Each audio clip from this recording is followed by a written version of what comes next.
ബുദ്ധി, പിന്നെ ആഹാരം, ഇതെല്ലാം ഒരു അത്ഭുതകരമായ ഒരു സംഭവമായതുകൊണ്ട് ഇനി അങ്ങോട്ടും ചില അത്ഭുതങ്ങളൊക്കെ സംഭവിക്കുമെന്നുള്ളൊരു പ്രതീക്ഷ ഉണ്ടാകുകയും ആ പ്രതീക്ഷ മറിയം ബീവിയെ തന്റെ സമൂഹത്തിലേക്ക് ധൈര്യത്തോടു കൂടി ചെല്ലാൻ പ്രേരിപ്പിക്കുകയും ചെയ്തിരിക്കുകയാണ്. അങ്ങനെ പോകുന്ന സമയത്ത് മറിയം ബീവിയോട് അല്ലാഹു സുബ്ഹാനഹു വ തആല നോമ്പ് നോറ്റതാണ് എന്ന് പറയാനാണ് ഖുർആനിലെ നേർക്കുനേരെ പദത്തിന്റെ അർത്ഥം. ആ സമയത്ത് തന്നെ നമ്മളെ ജലീൽ സാഹിബ് എങ്ങനെയാ നോമ്പ് നോറ്റാ പറയാന്ന് ചോദിച്ചിരുന്നു. അപ്പോൾ ഖുർആനിൽ അങ്ങനെയാണ് പറഞ്ഞിരിക്കുന്നത്. അത് പറഞ്ഞതെല്ലാം രൂപത്തിലൊരു ഹദീസ് ഒന്നും ഇല്ലെങ്കിലും പിന്നെ മുഫസ്സിറുകളിൽ ചില ആൾക്കാരെന്താണ് അവിടെ ആംഗ്യം തന്നെയാണ് എന്ന് പലരും പറയും ചെയ്യുന്നു. അവിടെ പറഞ്ഞിട്ടില്ല, മറിച്ച് ആംഗ്യത്തിലൂടെയാണ് പറഞ്ഞത്. മുമ്പ് സംശയിച്ചതുപോലെ തന്നെ അങ്ങനെയും പറഞ്ഞിട്ടുണ്ട്. അതും ആംഗ്യം തന്നെയാണ്, അതും പറഞ്ഞതല്ല. കൂലി എന്നുള്ളത് അള്ളാഹു പറയാനാ പറഞ്ഞെങ്കിലും അവിടെ ആംഗ്യത്തിലൂടെ സൂചിപ്പിക്കാനാണ് ഉദ്ദേശിച്ചത് എന്നുള്ള രൂപത്തിലും വിശദീകരണം വന്നിട്ടുണ്ട്. അത് വെറും വിശദീകരണം മാത്രമാണ്, പിന്നെ ഹദീസോ മറ്റുള്ള രൂപത്തിലൊന്നും ലഭ്യമല്ല. ഏതായാലും അങ്ങനെ നാട്ടുകാരുടെ തെറ്റ്, നാട്ടുകാർ മറിയം ബീവിയെ ആദ്യമായി പൊട്ടുന്നു അല്ലല്ല ഇവിടെ മാറി. ഓക്കെ. അപ്പോ പിന്നെ കുറച്ച് കൂട്ടിയാൽ മതി.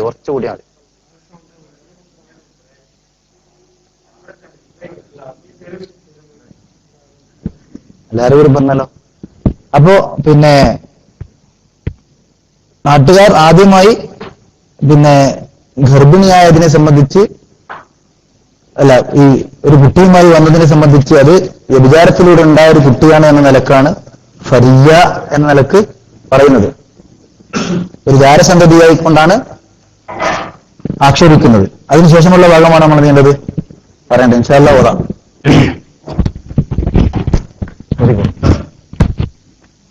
أعوذ بالله من الشيطان الرجيم. بسم الله الرحمن الرحيم. يا أخت هارون ما كان أبوك امرأ سوء ما كان أبوك امرأ سوء وما كانت أمك بغيا فأشارت إليه قالوا كيف نكلم من كان في المهد صبيا قال إني عبد الله آتاني الكتاب وجعلني نبيا وجعلني مباركا أينما كنت وأوصاني بالصلاة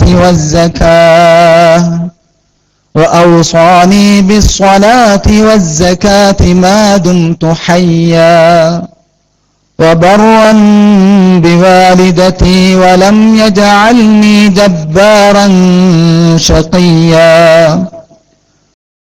والسلام علي يوم ولدت ويوم أموت ويوم أبعث حيا ذلك عيسى بن مريم قول الحق الذي فيه يمترون. أعوذ بالله من الشيطان الرجيم.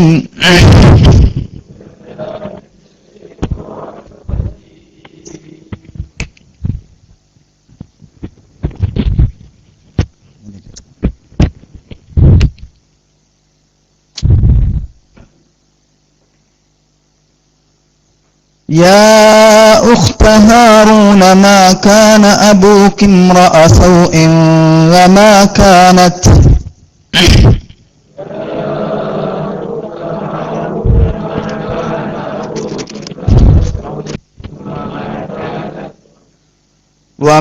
كانت أمك بغيا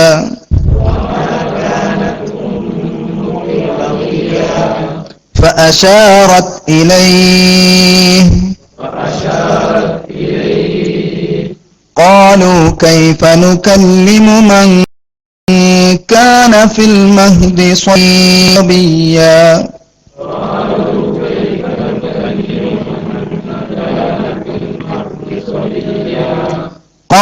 إني عبد الله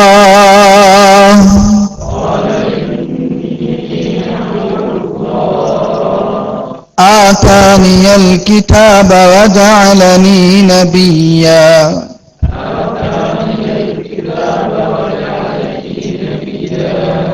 وجعلني مباركا أينما كنت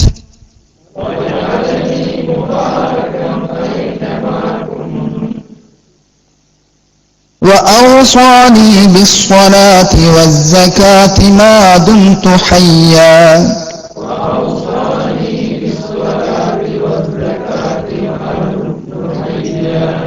وبرا بوالدتي ولم يجعلني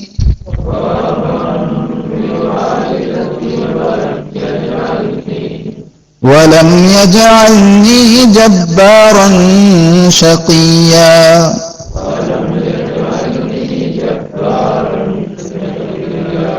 والسلام علي يوم ولدت ويوم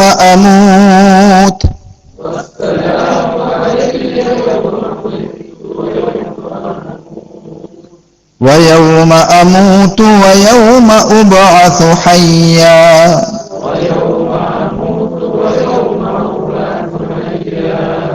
ذلك عيسى ابن مريم قول الحق الذي فيه يمترون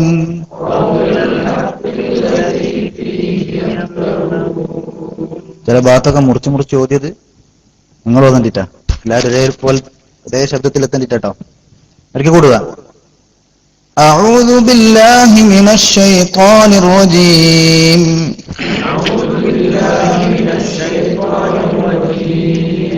يا أخت هارون ما كان أبوك امرأ سوء وما كانت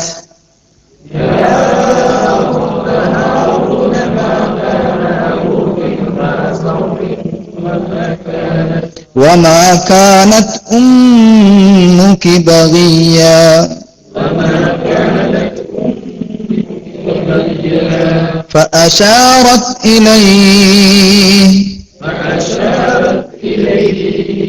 قالوا كيف نكلم من كان في المهد صبيا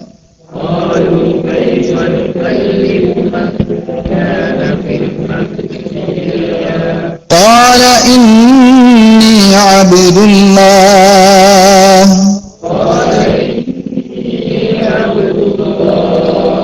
آتاني الكتاب وجعلني نبيا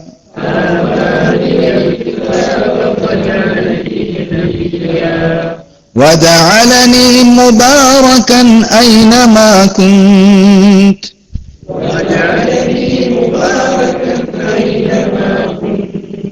وأوصاني بالصلاة والزكاة ما دمت حيا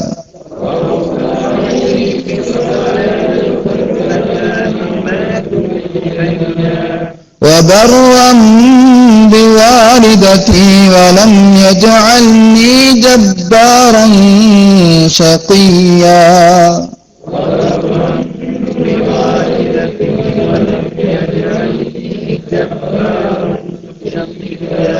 والسلام علي يوم ولدت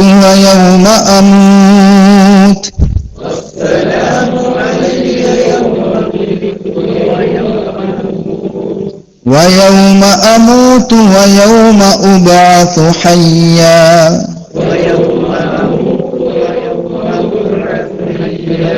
ذلك عيسى ابن مريم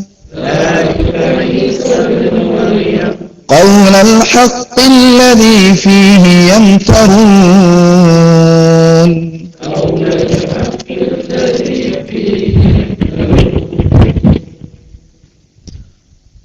അപ്പോ ആദ്യം തന്നെ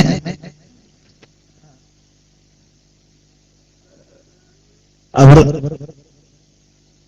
അത്ഭുതം പ്രകടിപ്പിച്ച് പിന്നീട് മറിയം ബീവിയോട് അവർ പറയാണ്, യാ ഉഖ്ത ഹാറൂന. ഉഖ്ത് എന്ന് പറഞ്ഞാല്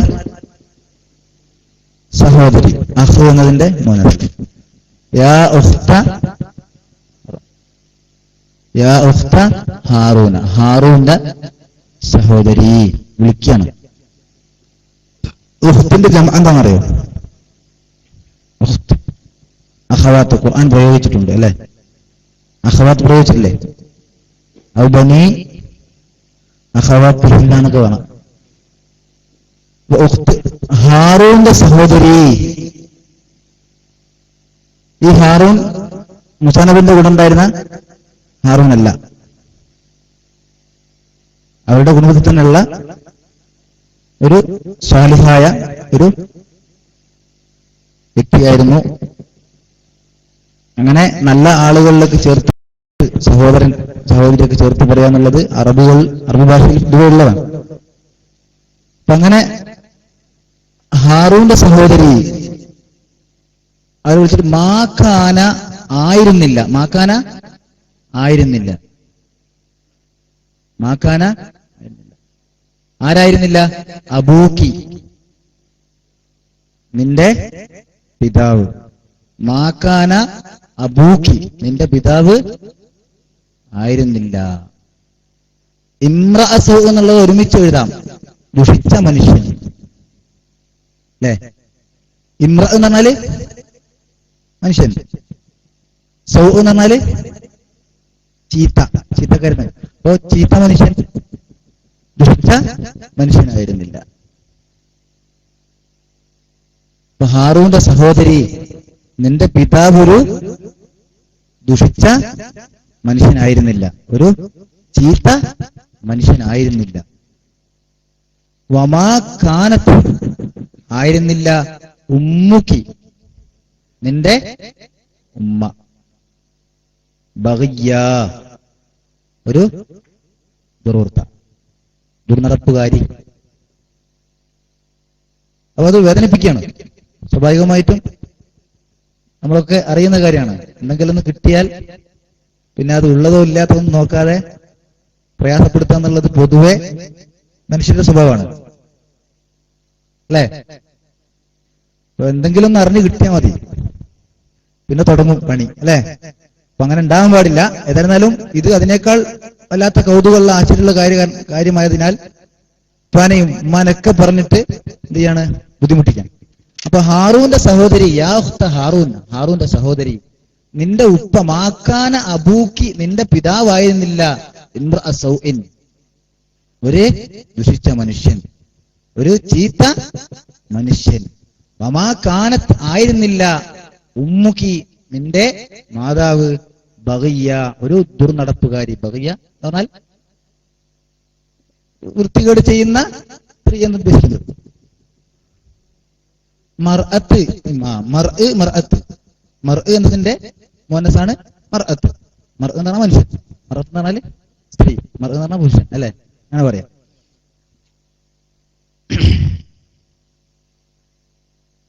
അപ്പോ എന്നിട്ട് ഇത്രയും നല്ല മാതാപിതാക്കളുടെ പുത്രിയായിട്ട് നീ ഈ ഒരു വൃത്തികേട് ചെയ്തല്ലോ എന്ന് ചോദിച്ച് പ്രയാസപ്പെട്ടു.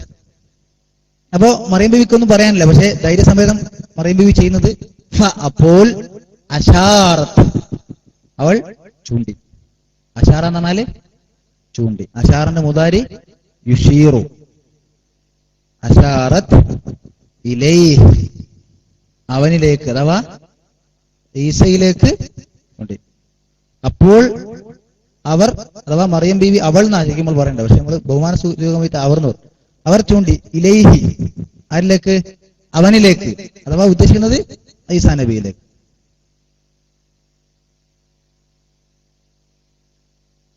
അപ്പൊ സംസാരിക്കുന്നതിന് ബദൽ ചെയ്ത പണിയാണ് അല്ലെ? നേരത്തെ തന്നെ പറഞ്ഞല്ലോ, നോമ്പുകാരിയാണ് സംസാരിക്കില്ല എന്നൊക്കെ പറഞ്ഞല്ലോ. അപ്പൊ സംസാരത്തിന് ബദലായി സൂചന മതിയാകും. സല്ലല്ലാഹു അലൈഹി വസല്ലമയുടെ പല സന്ദർഭങ്ങളിലൊക്കെ ഉണ്ടായിട്ടുണ്ട്. റസൂല് ഹൃദയത്തിലേക്ക് ചൂണ്ടിയിട്ട് എന്താ പറഞ്ഞു? അത്തഖ്വ ഹാഉന എന്ന് പറഞ്ഞു. തഖ്വ ഹൃദയത്തിലാണെന്ന് പറയാതെ ആ ചൂണ്ടലോടുകൂടി സൂചനയിലൂടെ കാര്യങ്ങൾ പറയാന്നുള്ളത് ഹദീസിൽ ധാരാളം കാണാൻ കഴിയും. അതേപോലെ എന്താണ് ഈ കുട്ടിയിലേക്ക് ചൂണ്ടിയിട്ട് ചൂണ്ടി എന്താണ് പറഞ്ഞിരിക്കുന്നത്? ആ ചൂണ്ടലിലൂടെ എന്താണ് അവർ ഉദ്ദേശിച്ചിരിക്കുന്നത്? കുട്ടിയോട് ചോദിച്ചു നോക്കുന്ന ഒന്നും പറഞ്ഞിട്ടില്ല എങ്കിലും ആ ചൂണ്ടലിലൂടെ അവർ പറഞ്ഞു കഴിഞ്ഞു. അതാണ് ഞാൻ പറഞ്ഞത്, ചൂണ്ടുക എന്നത് എന്താണ് ഒരു സംസാരത്തിന് ബദലാകും. ഒന്നും പറയാതെ തന്നെ സംസാരിക്കുന്നതിന് തുല്യമായ ഒരു രൂപം. ചൂണ്ടിപ്പറയെന്ന് പറയുന്നുള്ളത് അറിയില്ല, അത് പിന്നെ അതബ് കേടാണ് എന്നുള്ളത്. കുറച്ചൊക്കെ വലിയ ആൾക്കാരങ്ങനെ ചൂണ്ടിട്ട് പറയാന്നുള്ളത് അതബ് കേടാണ്. അത് ഇതുമായിട്ട് പറ്റില്ല. ഇത് ശരിക്കും എന്താണ്, ഒരു ആളിലേക്ക് ചൂണ്ടാണ്. ഇവിടെ ഇപ്പോ തൊട്ടിലുള്ള കുട്ടിയിലേക്കാണ് ആര് ചൂണ്ടിരിക്കുന്നത്? പറയിപ്പിച്ചു. ആ ചൂണ്ടൽ വെറും കേവലം ഒരു ചൂണ്ടലാണോ? നമുക്കങ്ങനെ ചൂണ്ടിക്കൂടെ? അങ്ങനല്ല. അവിടെ ഇവർ ചോദിച്ചതിന്റെ പിന്നാലെയുള്ള ചൂണ്ടലായതുകൊണ്ട് ആ ചൂണ്ടൽ ഒരു സംസാരമാണ്. നിങ്ങൾ അവനോട് ചോദിച്ചു നോക്കൂ, എന്നോട് ചോദിക്കണ്ടെന്ന്. അതാണ് പറഞ്ഞിരിക്കുന്നത്. ആ പറയുന്നതിന് പകരമായി ഇതൊക്കെ വരും ഇശാറത്ത്, അല്ലെ? കാലു, അങ്ങനെ മനസ്സിലായി. കാലു, അപ്പൊ അവർ പറഞ്ഞു. കാലു, അവർ പറഞ്ഞു. കൈഫ, എങ്ങനെയാണ്? നുക്കല്ലിമു, കല്ലമ യുക്കല്ലിമു, നുക്കല്ലിമു, അല്ലെ? കല്ലമ എന്ന് പറഞ്ഞാല് സംസാരിച്ചു, യുക്കല്ലിമു സംസാരിക്കുന്നു, നുക്കല്ലിമു നമ്മൾ, അല്ലെങ്കിൽ ഞങ്ങൾ സംസാരിക്കും. ഞങ്ങൾ എങ്ങനെയാണ് സംസാരിക്കുക? മൻ, ഒരുത്തനോട്, കാന അവൻ ആയിരിക്കുന്നു, ഫിൽ മഹ്ദി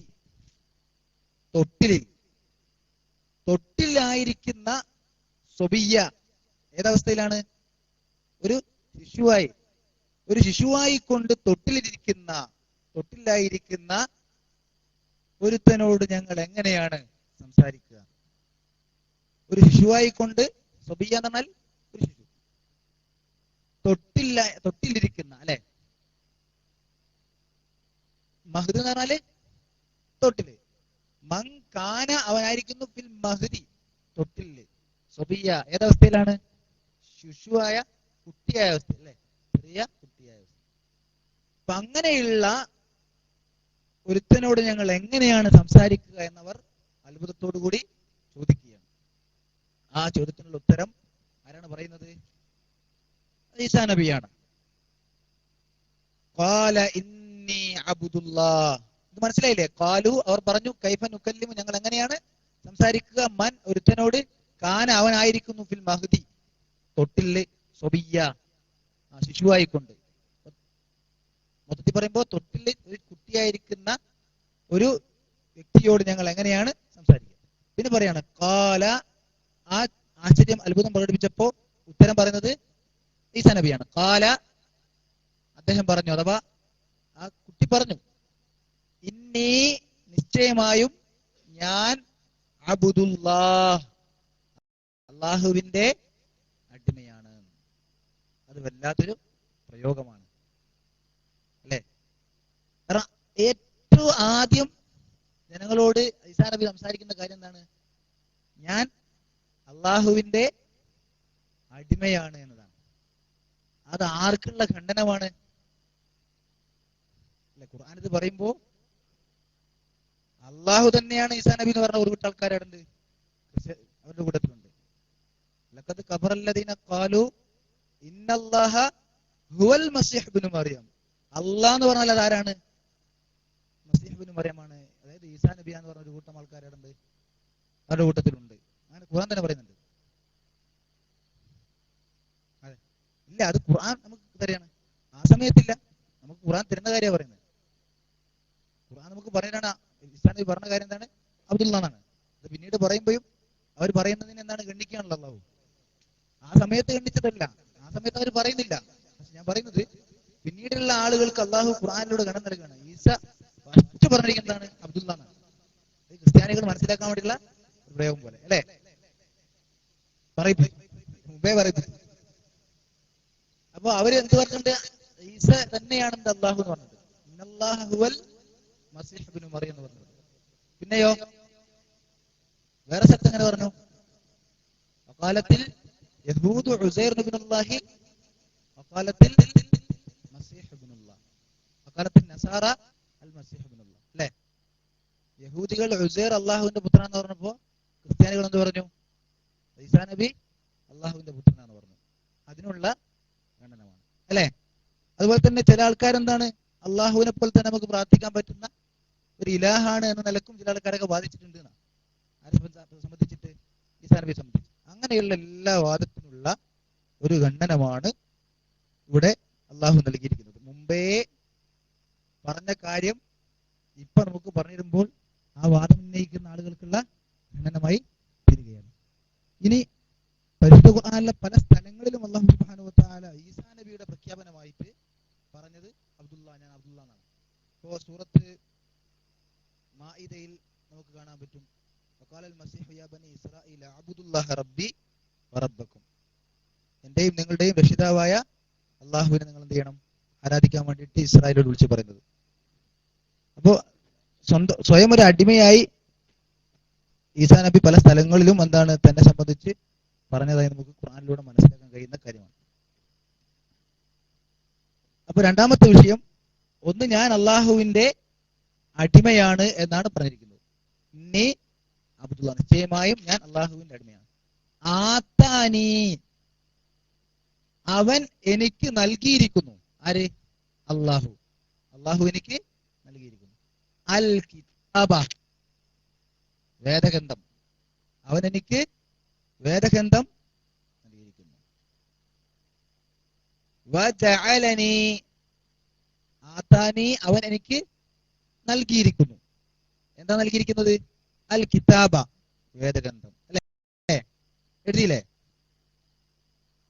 വജഅലനി, അവൻ എന്നെ ആക്കുകയും ചെയ്തിരിക്കുന്നു.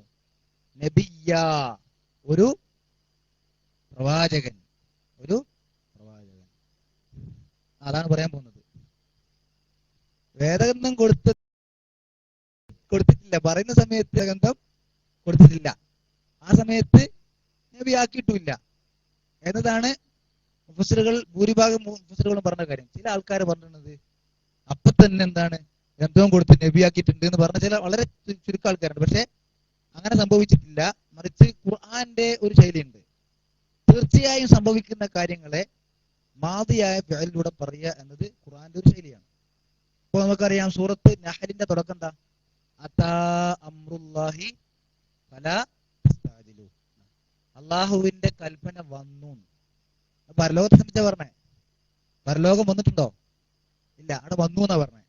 അത് തീർച്ചയായും സംഭവിക്കുന്ന കാര്യങ്ങൾ ഈ രൂപത്തിൽ മാദിയായ ഫിഅലിലൂടെ ഉറപ്പിച്ച് പറയാൻ വേണ്ടി ഖുർആൻ എന്താണ് ആ ശൈലി ചെയ്തത്. പല സ്ഥലങ്ങളിൽ നമുക്ക് കാണാൻ പറ്റും. ഒന്നത്, പിന്നെ വനുഫിഖ ഫിസ്സൂരി, കാഹളത്തിൽ ഊതപ്പെട്ടു. കേട്ടിട്ടുണ്ടോ? ഊതപ്പെട്ടിട്ടില്ല. ഖുർആൻ പറയുന്നത് എന്താ? കാഹളത്തിൽ ജനങ്ങളോട് അതെ ആ സമയത്ത് പറയാണ്. അതായത് വജഅലനി, ആത്താനി, എനിക്കവൻ നൽകും. അൽ കിതാബാണ് ശരിക്കും അതിന്റെ ആശയം. നൽകിന നേർക്കുനേരെ പറഞ്ഞിരിക്കുന്നത്. എന്റെ ഉദ്ദേശം എന്താണ്? അർത്ഥം എന്താണ്? നൽകുന്നതാണ്. അതാണ് നമ്മൾ മനസ്സിലാക്കുന്നത്. കാരണം ആ സമയത്ത് നൽകിയതല്ല. വരാൻ പോകുന്ന ഒരു കാര്യം അങ്ങനെ പറയുക. നമ്മൾ അർത്ഥം പറയുമ്പോൾ ആത്താനി എന്നുള്ളതിന് അർത്ഥം എന്താ പറയേണ്ടത്? ആ ഫീലുമാതിരി അർത്ഥം തന്നെ പറയേണ്ടത്. കാരണം എനിക്ക് നൽകിയെന്നാണ് അതിന്റെ അർത്ഥം. പക്ഷെ അതുകൊണ്ട് ഉദ്ദേശിക്കുന്നത് നൽകുമെന്നതാണ്. ഭാവിയിൽ സംഭവിക്കാൻ പോകുന്ന കാര്യത്തെ ഉറപ്പിച്ച് പറയാൻ വേണ്ടിയിട്ട് ആ ശൈലി ഉപയോഗിക്കാറുണ്ടെന്ന് ഞാൻ പറഞ്ഞത്. മനസ്സിലായില്ലേ? അപ്പൊ അതുപോലെ എന്താണ്? വനുഫിഖ ഫിസ്സൂർ, എന്താ പറഞ്ഞത്? കാഹളത്തിൽ ഊതപ്പെട്ടു. ഊതപ്പെട്ടിട്ടുണ്ടോ? ഇല്ല. അങ്ങനെ എന്താണ്? ഫസഅഇക മൻ ഫിസ് സമാവാതി വമൻ ഫിൽ അർദ്, ആകാശഭൂമികളിലെല്ലാം ബോധരഹിതരായി വീണു. അതുണ്ടായിട്ടില്ല. ഇതൊക്കെ വെച്ചാൽ ഉറപ്പായും സംഭവിക്കാൻ പോകുന്ന കാര്യത്തെ ആ ഒരു ഭാഷയിലൂടെ പ്രയോഗിക്കുക എന്നത് ഖുർആനിലുള്ളതാണ്. അതുപോലെ തന്നെ വഉദിഅൽ കിതാബു, ഗ്രന്ഥം നൽകപ്പെട്ടിട്ട് പിന്നെ അംബിയാക്കും വജിഅ ബിൻ നബിയ്യിൻ, പ്രവാചകന്മാരെ കൊണ്ടുവരപ്പെട്ടു. അല്ലെ? ഇതൊക്കെ എന്താണ് മാദിയ പ്രയോഗിച്ചത്? അത്ര ഉറപ്പുള്ള കാര്യങ്ങളാണ്. ഒരു നിലക്കും സംശയിക്കാൻ വകുപ്പില്ലാത്ത കാര്യങ്ങൾ പറയുമ്പോൾ ആ രൂപത്തിൽ പറയാന്നുള്ളത് ഖുർആന്റെ ശൈലിയാണ്. അപ്പൊ ഇതൊക്കെ പരലോകത്തിന്റെ കാര്യത്തിൽ പല സ്ഥലങ്ങളിലും ഖുർആൻ അങ്ങനെ പറഞ്ഞിട്ടുണ്ട്. അതുപോലെ തന്നെ വസീഖല്ലദീന കഫറു, നിഷേധികളായ ആളുകൾ നയിക്കപ്പെട്ടു. എങ്ങോട്ടേക്ക്? ഇലാ ജഹന്നമ സുമറ, നരകത്തിലേക്ക് കൂട്ടം കൂട്ടമായി നയിക്കപ്പെട്ടു. അവിടെ എന്താണ് മാദിയ പറഞ്ഞിരിക്കുന്നത്? സംഭവിച്ചിട്ടില്ല. പക്ഷെ അത് സംഭവിക്കുന്നുള്ള യാതൊരു സംശയമില്ല. അങ്ങനെയുള്ള കാര്യത്തെ ഇങ്ങനെയുള്ള ഫിഅലു മാദി കൊണ്ട് പ്രയോഗിക്കുക എന്നത് ഖുർആന്റെ ഒരു ശൈലിയാണ്. അറബി ഭാഷയിലും എന്താണ് ആ ശൈലിയുണ്ട്. അത് കേൾക്കുമ്പോൾ അറബി അറിയുന്ന ഒരാളെ സംബന്ധിച്ചിടത്തോളം അതിന് ബേജാർ കൂടും. നമ്മളെ സംബന്ധിച്ച് നമുക്ക് എന്താണെന്നൊക്കെ തോന്നുമെങ്കിലും ഭാഷ അറിയുന്നതിനെ സംബന്ധിച്ചിടത്തോളം ആ പ്രയോഗം കേൾക്കുമ്പോൾ ബേജാറ് കൂടും. അതാണ് അല്ലാഹു സുബ്ഹാനഹു വ തആല ഇവിടെയും നമുക്ക് മനസ്സിലാക്കി തരുന്നത് എന്നത്. അപ്പോ ആത്താനി എനിക്ക് നൽകിയിരിക്കുന്നു, അവൻ എനിക്ക് നൽകിയിരിക്കുന്നു, അൽ കിതാബ വേദഗ്രന്ഥത്തെ, വജഅലനി അവൻ എന്നെ ആക്കിയിരിക്കുന്നു, നബിയ എന്താക്കി പ്രവാചകനാക്കിയിരിക്കുന്നു എന്നാണ് പറഞ്ഞിരിക്കുന്നത്. അത് രണ്ടും ഭാവിയിൽ സംഭവിക്കാൻ പോകുന്ന കാര്യമാണ്. ചില ആൾക്കാർ തിരിച്ചു പറഞ്ഞിട്ട് ഇപ്പൊ തന്നെ കൊടുത്തിട്ടുണ്ട് എന്ന് പറഞ്ഞിട്ടുണ്ട്. അതിന് കൃത്യമായ തെളിവുകളൊന്നും ഇല്ല എന്നാണ് വിശദീകരണം വന്നിരിക്കുന്നത്. തഫ്സീറുകൾ അങ്ങനെ ഉണ്ട്. നമുക്ക് നോക്കാം. വജഅലനി മുബാറക്കൻ, പിന്നെയും പറയണം വജഅലനി, വജഅലനി അവൻ എന്നെ ആക്കിയിരിക്കുന്നു, മുബാറക്കൻ അനുഗ്രഹീതനാക്കിയിരിക്കുന്നു, എന്നെ അവൻ അനുഗ്രഹീതനാക്കിയിരിക്കുന്നു. അല്ലേ? ഐനമാ എവിടെയായാലും, ഐനമാ എന്ന് പറഞ്ഞാൽ എവിടെയായാലും, ഐന എന്ന് പറഞ്ഞാൽ എവിടെ, മാന്നുള്ളതിന് പ്രത്യേകിച്ച് അർത്ഥമൊന്നുമില്ല. പക്ഷെ ഒന്നായിട്ട് പറയുമ്പോൾ അങ്ങനെയാണ് പ്രയോഗിക്കുക. അപ്പൊ നമ്മള് ഇത്തക്കില്ല ഐന കുന്ത, ഇത്തക്കില്ലാഹ ഐനമാ കുന്ത, നീ എവിടെയായിരുന്നാലും അള്ളാഹുവിനെ സൂക്ഷിക്കുക. ഹൈസുമാ കുന്ത അതിന്റെ വരെ അർത്ഥത്തിൽ. അതേപോലെ എവിടെയായാൽ, കുന്തു ഞാൻ ആയിരിക്കുന്നു, ഞാൻ എവിടെയായിരുന്നാലും എന്നെ അവൻ എന്താണ് അനുഗ്രഹീതനാക്കിയിട്ടുണ്ട് എന്നാണ് ഈസാ നബി പറയുന്നത്. വജഅലനി അവൻ എന്നെ ആക്കിയിരിക്കുന്നു, മുബാറക്കൻ അനുഗ്രഹീതൻ, കസീറൽ ഖൈറാത്ത് ധാരാളം നന്മയുള്ളവനാക്കിയിട്ടുണ്ട്. ഐനമാ കുന്തു ഞാൻ എവിടെയായിരുന്നാലും. അപ്പോ ഏത് സ്ഥലത്തെത്തിയാലും എന്താണ് ഈസാ നബിക്ക് അങ്ങനെ അള്ളാഹുവിന്റെ പ്രത്യേകമായ ഖൈറുകൾ ലഭിച്ചിട്ടുണ്ടെന്നാണ്. അപ്പോൾ നല്ല കാര്യങ്ങൾ മനസ്സിലാക്കാൻ ഈസാ നബിക്ക് കഴിഞ്ഞിട്ടുണ്ട്. അതുപോലെ തന്നെ അള്ളാഹുവിലേക്ക് ക്ഷണിക്കാൻ ഈസാ നബിക്ക് കഴിഞ്ഞിട്ടുണ്ട്. കുഷ്ഠരോഗവും വെള്ളപ്പാണ്ടും തുടങ്ങിയ രോഗങ്ങൾ അത് സുഖപ്പെടുത്തുവാൻ, അതേപോലെ തന്നെ അള്ളാഹുവിന്റെ അനുമതി പ്രകാരം യുഹ്യിൽ മൗത്ത, അല്ലെ, ഈസാ നബി മരണപ്പെട്ട ആളുകളെ ജീവിപ്പിച്ചിട്ടുണ്ട്. ഇങ്ങനെയുള്ള ഒരുപാട് കാര്യങ്ങൾ സൂറത്ത് ആൽ ഇംറാനിലേക്ക് കാണാൻ കഴിയും. നിങ്ങളുടെ വീട്ടിൽ നിങ്ങൾ ശേഖരിച്ചു വെച്ചിരിക്കുന്ന വസ്തുക്കൾ എന്താണ് എന്ന് ഞാൻ പറഞ്ഞു. അങ്ങനെ ഒരുപാട് കാര്യങ്ങൾ അല്ലാഹു സുബ്ഹാനഹു വ തആല ഈസാ നബിക്ക് നൽകിയിട്ടുണ്ട്. ഇതെല്ലാം ആ കാര്യത്തിൽ ഉൾപ്പെടുമെന്നൊക്കെ തഫ്സീറിൽ കാണാൻ പറ്റും. വജഅലനി മുബാറക്കൻ അവൻ എന്നെ അനുഗ്രഹീതനാക്കിയിരിക്കുന്നു, ഐനമാ കുന്തു ഞാൻ എവിടെയായിരുന്നാലും. പിന്നെയോ ഔസാനി അവൻ എന്നോട് നിർദ്ദേശിച്ചിരിക്കുന്നു. ഔസാനി എന്ന് പറഞ്ഞാൽ ഉപദേശിച്ചിരിക്കുന്നു നമ്മൾ, അല്ലെ, വസിയത്ത് എന്ന് കേട്ടില്ലേ. ഔസാനി എന്നോടവൻ ആജ്ഞാപിച്ചിരിക്കുന്നു എന്ന് പറയാം. ഇത് അള്ളാഹുവിന്റെ നിർബന്ധ രൂപത്തിൽ ഒരു കൽപ്പന ആയതുകൊണ്ട് നമുക്ക് അങ്ങനെ പറയാം. ഔസ എന്റെ മുതാരി എന്താ? യൂസി. യൂസി എന്നുള്ളത് ഖുർആനിലുണ്ട്. യൂസി എന്നത് ഖുർആനിലുണ്ട്. നമ്മളെ സ്വത്തവകാശവുമായി ബന്ധപ്പെട്ട ഖുർആനിലെ ആയത്ത് സൂറത്തുൽ നിസായിൽ ആരംഭിക്കുന്ന യൂസിക്കുമുല്ലാഹു ഫി ഔലാദിക്കും, അല്ലെ, നിങ്ങളുടെ മക്കളുടെ വിഷയത്തിൽ അല്ലാഹു വസിയത്ത് ചെയ്യുന്നു. അതായത് അനന്തരാവകാശവുമായി ബന്ധപ്പെട്ട വിഷയം. അപ്പൊ ഔസ്വാനി എന്നോടവൻ ഉപദേശിച്ചിരിക്കുന്നു, അഥവാ എന്നോടവൻ ആജ്ഞാപിച്ചിരിക്കുന്നു, നിർദ്ദേശിച്ചിരിക്കുന്നു, കൽപ്പിച്ചിരിക്കുന്നു എന്നൊക്കെ പറയാം. എന്തിന്? ബിസ്വലാത്തി നമസ്കാരം കൊണ്ട്, വസ്സകാത്തി സകാത്ത് നമ്മൾ സകാത്ത് തന്നെ പറയല്ലേ, അല്ലെ, നിർബന്ധ ദാനം കൊണ്ട് എന്നൊക്കെ പറയാം. മാദുംതു ഹയ്യാ, മാദുംതു ഹയ്യാ, മാദുംതു എന്ന് പറഞ്ഞാൽ ഞാൻ ആയിരിക്കുന്ന കാലത്തോളം. ഹയ്യൻ എന്ന് പറഞ്ഞാൽ എന്താ? ജീവനുള്ള. അപ്പൊ ഞാൻ ജീവനുള്ളവനായിരിക്കുന്ന കാലത്തോളം എന്നോട് എന്താണ്? നമസ്കാരം കൊണ്ടും സകാത്ത് കൊണ്ടും, അഥവാ നമസ്കാരവും സകാത്തും നിർവഹിക്കുവാൻ എനിക്ക് എത്രത്തോളം കാലം ഞാൻ ജീവിച്ചിരിക്കുന്നു അത്രയും കാലം അല്ലാഹു സുബ്ഹാനഹു വ തആല എന്നോട് നിർദ്ദേശിച്ചിട്ടുണ്ട് എന്നാണ്. അപ്പൊ ചോദ്യം വരും, ഇപ്പോ നടക്കുന്നുണ്ടോ എന്നൊക്കെ ചോദ്യം വരും. അറിയില്ല, അള്ളാഹു അങ്ങനെ പറഞ്ഞിട്ട് ഇപ്പൊ നടക്കുന്നുണ്ടാകണമെന്ന് തന്നെ നമ്മൾ വിശ്വസിക്കേണ്ടത്, അല്ലേ? അങ്ങനെ ഒരു ചർച്ച നടക്കുന്നുണ്ടോ ഇല്ലയെന്ന് സംബന്ധിച്ചൊന്നും നമ്മൾ വായിച്ചിട്ടില്ല. അപ്പൊ ഏതായിരുന്നാലും മാതുംതു എന്ന് ശരിക്കും ദാമ എന്നതാണ്. ദാമക്ക് മുബാരി പൊതുവെ പറയാറില്ല. മാതാമന്റെ കൂടെയുള്ള ദാമക്ക് വരും ദാമ. അപ്പൊ ദാമന്റെ ഞാൻ എന്ന അർത്ഥത്തിൽ കിട്ടാൻ വേണ്ടിയിട്ട് ദുംതു പറഞ്ഞു. ഞാൻ ആയിരിക്കുന്ന കാലത്തോളം, മാദുംതു ഞാൻ ആയിരിക്കുന്ന കാലത്തോളം, ഹയ്യ ജീവനുള്ളവൻ, ഹയ്യ ജീവനുള്ള. അപ്പൊ ഞാൻ ജീവനുള്ളവനായിരിക്കുന്ന കാലത്തോളം നമസ്കാരവും സകാത്തും നിർവഹിക്കുവാൻ എന്നോടവൻ ആജ്ഞാപിച്ചിരിക്കുന്നു, കൽപ്പിച്ചിരിക്കുന്നു, ഉപദേശിച്ചിരിക്കുന്നു എന്നൊക്കെ അർത്ഥം. അത് മാത്രമല്ല, വബർറൻ ബിവാലിദതി, അതിവിടെ ജഅലനി എന്ന നിലയ്ക്ക് ചേർത്ത് പറയണം. വജഅലനി ബർറൻ എന്നാണ്, ഔസാനി മലക്കല്ല. വജഅലനി ബർറൻ, എന്നെ അവൻ പുണ്യം ചെയ്യുന്നവനാക്കിയിരിക്കുന്നു, നന്മ ചെയ്യുന്നവൻ ആക്കിയിരിക്കുന്നു. ബിവാലിദതി, ആരോട്? മാതാപിതാക്കളോടല്ല, എന്റെ മാതാവിനോട്. ഇത് ഈസാ നബി ആയതുകൊണ്ട് ഇപ്പൊ ഇല്ല. നേരത്തെ യഹ്യാ നബിയെ സംബന്ധിച്ച് പറഞ്ഞപ്പോ ബർറം ബിവാലി ദൈഹി പറഞ്ഞു അല്ലെ, മാതാപിതാക്കളെ പറഞ്ഞു. ഇവിടെ ഈസാ നബി ആയതുകൊണ്ട് ഉമ്മ മാത്രമേ ഉള്ളൂ. അതുകൊണ്ട് വബർറം ബിവാലിദത്തി അല്ല, അങ്ങനല്ല ഇങ്ങോട്ടേക്ക് ചേർത്ത് കാരണം പറഞ്ഞിരിക്കുന്നത്. നമുക്ക് പറയാൻ പറ്റില്ലല്ലോ. ഇപ്പൊ ഞാനിങ്ങനെ ആലോചിച്ചിട്ട് ഇവിടെ അവസാനം എന്നോട് നിർദ്ദേശിക്കുന്നു പറയാം, പക്ഷെ അങ്ങനെയല്ല പറഞ്ഞിരിക്കുന്നത്. കാരണം ഇവിടെ വജഅൽനി മുബാറക്കൻ, അതുപോലെ തന്നെ വജഅൽനി നബിയൻ എന്ന് പറഞ്ഞതുപോലെ തന്നെ വജഅൽനി ബർറൻ, എന്നെ അങ്ങനെ തന്നെയാണ് തഫ്സീർ, എന്നെ എന്താണ് പുണ്യം ചെയ്യുന്നവനാക്കിയിരിക്കുന്നു. വലം യജഅൽനി, അവൻ എന്നെ ആക്കിയിട്ടില്ല. വലം യജഅൽനി, അവൻ എന്നെ ആക്കിയിട്ടില്ല.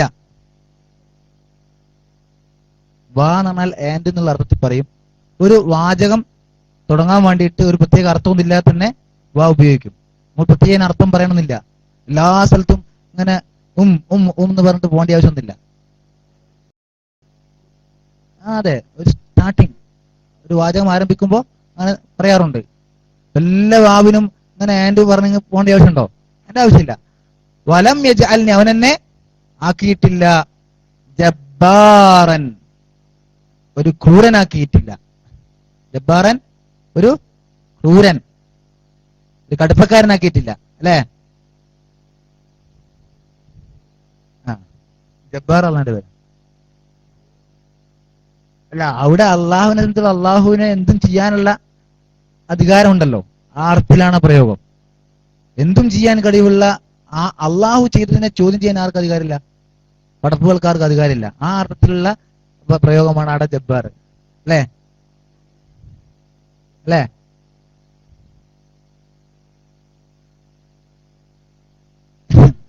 ജബ്ബാറൻ ഷഖിയ്യ, ഷഖിയ്യ എന്ന് പറഞ്ഞാൽ എന്താ? ഭാഗ്യം കെട്ടവൻ, ദൗർഭാഗ്യവാൻ. അപ്പൊ അവൻ എന്നെ മതിയല്ലേ? പത്തരായി, ബാക്കി പറയണോ? മതി. വലം യജഅൽനി ജബ്ബാറൻ ഷഖിയ്യ, അവൻ എന്നെ ഒരു ക്രൂരനാക്കിയിട്ടില്ല, ഭാഗ്യം കെട്ടവനാക്കിയിട്ടില്ല എന്നാണ്. അപ്പൊ അല്ലാഹു സുബ്ഹാനഹു വ തആല ഇങ്ങനെയുള്ള കാര്യങ്ങളൊക്കെ നമുക്ക് പറഞ്ഞു തരുമ്പോ ഇതൊക്കെ വായിക്കുന്ന നമ്മുടെ മനോവികാരം എങ്ങനെയായിരിക്കണം?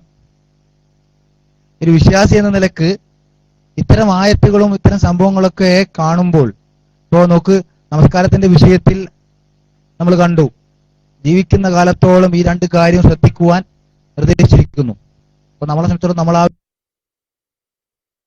എപ്പോഴും ശ്രദ്ധിക്കുന്നത്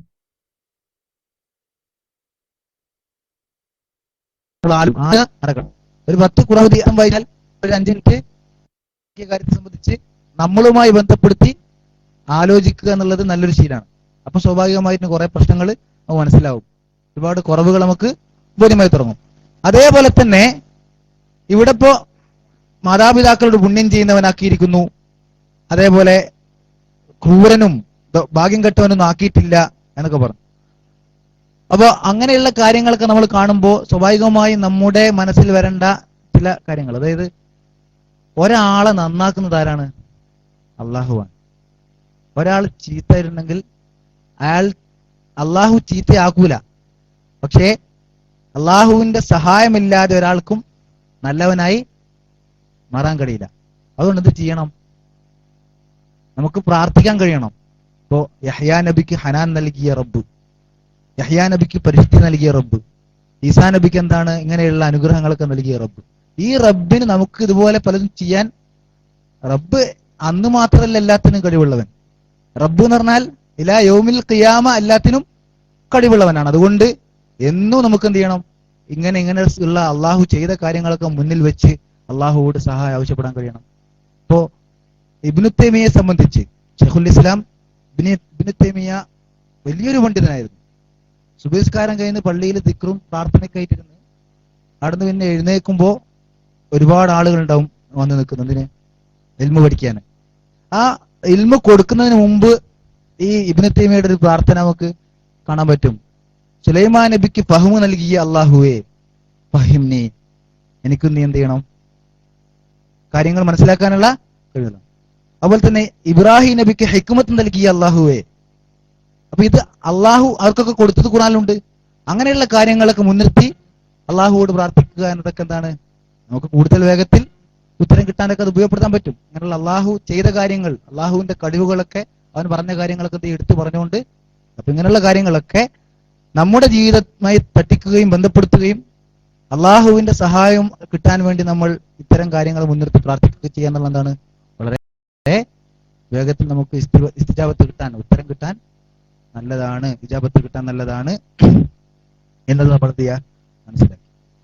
ബാക്കി ഇൻഷാ അല്ലാഹ് അടുത്ത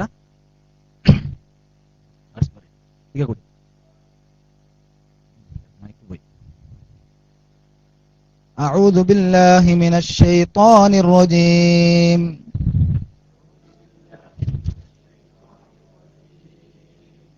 يا أخت هارون ما كان أبوك امرأ سوء وما كانت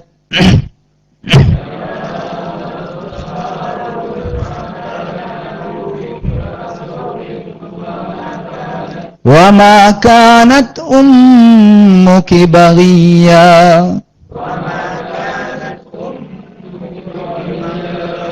فأشارت إليه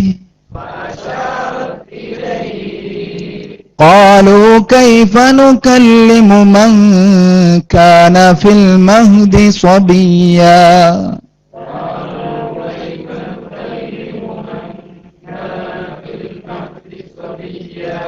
قال إني عبد الله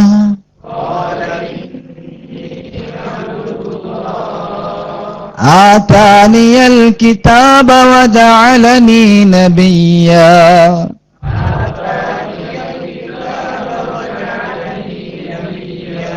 وجعلني مباركا أينما كنت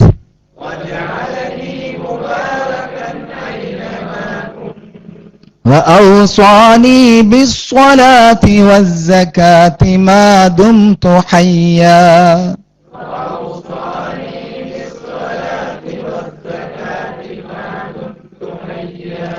وبرا بوالدتي ولم يجعلني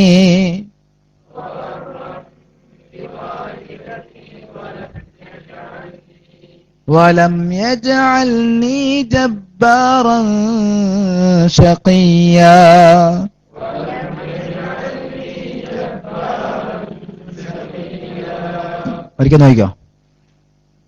أعوذ بالله من الشيطان الرجيم. يا أخت هارون ما كان أبوك امرأ سوء وما كانت أمك بغيا فأشارت إليه قالوا كيف نكلم من كان في المهد صبيا قال إني عبد الله آتاني الكتاب وجعلني نبيا وجعلني مباركا أينما كنت وأوصاني بالصلاة والزكاة ما دمت حيا برا بوالدتي ولم يجعلني جبارا شقيا. سبحانك اللهم وبحمدك أشهد أن لا إله إلا أنت أستغفرك.